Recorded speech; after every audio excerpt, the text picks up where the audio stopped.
ስለዚህም ኩሎም ጽሑፋት እንሪኦም ዘለና አቀዲሞም ዝተባህልዮም ብሕጂ ዝኾኑ ኸኣ እቶም ዝተጻሕፉ እዮም ክብል ደልየ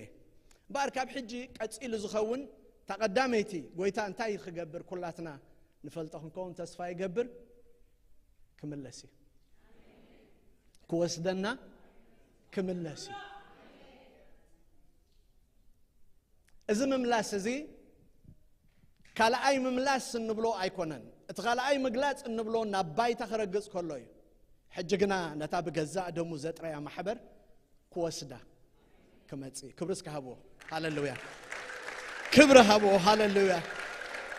ክምለስ እዩ ክወስደና እዩ እዚ ጽሑፍ እዚ ኣብ ብሉይ ኪዳን ንረኽቦ ዶ ኣብ ዝሓለፈ መዓልቲ ከም ተዛረብኮ ማሕበር ኣምላኽ ንነቢያት ኮነ ነቦታት ኩሎም ስውርቲ እያ ነይራ ነቲ ዘድሕናን ነቲ ዝብጀዋን ነቲ ብደሙ ዘጥረያን ነቲ ዝነግሳን ዳኣዮም ሪኦሞ ንጎይታና ኢየሱስ እምበር ብዛዕባኣስ ኣይረኣዩን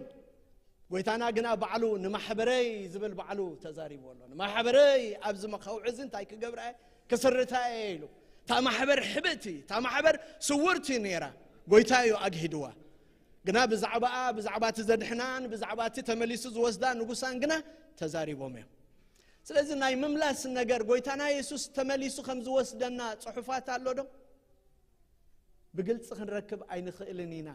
ነገር ግን ጽላሎት ዝመስል ግና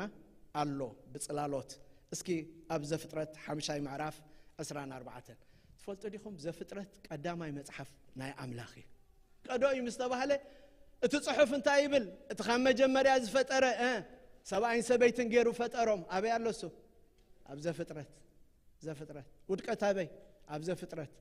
ናይ ተስፋ ምድሓን ከኣበይ ኣብ ዘፍጥረት ኩሉ ኣብ ዘፍጥረት እዩ